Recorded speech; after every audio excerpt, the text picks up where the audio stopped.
Hey, seventh graders, today's May 6th.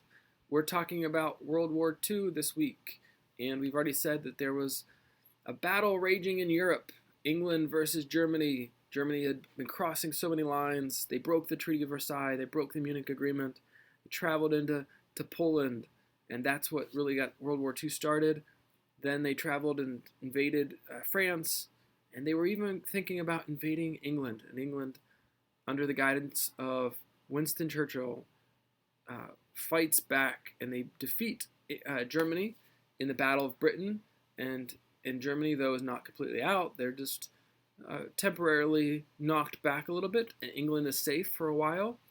And the U.S. is just basically playing the role of supporter.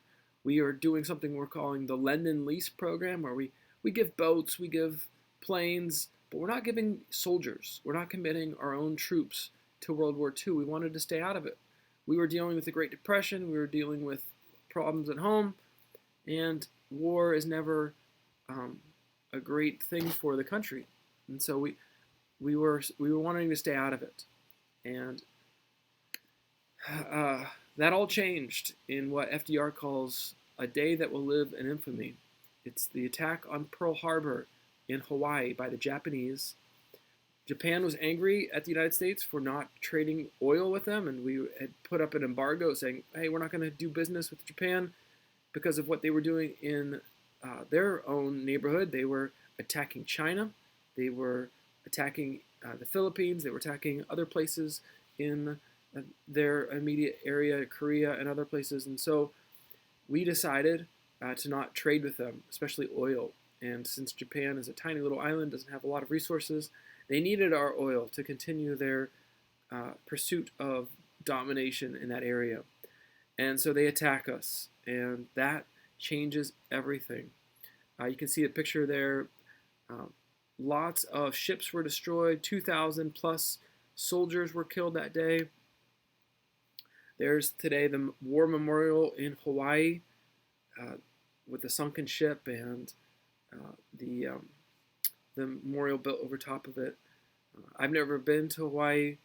If you have, maybe next Tuesday you can tell us some stories about traveling to the memorial. That would be awesome. Even if you could screen grab some pictures that maybe you took and share them with us. But yeah, it's a moment in U.S. history that unites our country. Up to this point, we were kind of on the fence about should we join or shouldn't we join. There was pros and cons both ways, and finally, whenever they attack us on Pearl Harbor in December 1941, we decide unitedly that we're going to fight back. I'm going to link to two videos in the description of this video. One, the speech that FDR gives the day after Pearl Harbor, and also some footage of what Pearl Harbor looked like after the battle of after the being bombed. So both of those are interesting. You can take a look at those. It really does unite our country, and we very quickly turn all of our attention to winning World War II. Our factories, our homes, all have a singular focus of cranking out as many weapons, things that will help the war effort, food, all of it. It becomes like a concerted national effort in a way that we don't see necessarily today. We are right now engaged in about 7 or 8 different conflicts, and a lot of us don't necessarily feel the effects of that. We do feel sort of the national push in this coronavirus time, sort of a united effort to fight the virus. That might be similar to the kind of the World War II feeling of we're all in this together, we're all going to fight, and even people at home were urged to plant victory gardens, to make your own food. We cranked out more planes and more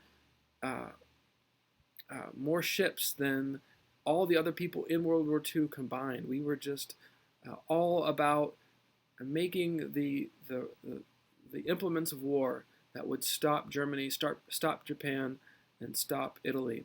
And so we're going to pretty quickly mobilize and become a war machine after the bombing of Pearl Harbor. It's probably a very dumb mistake on the part of Japan and Germany and Italy to get us involved, but they did.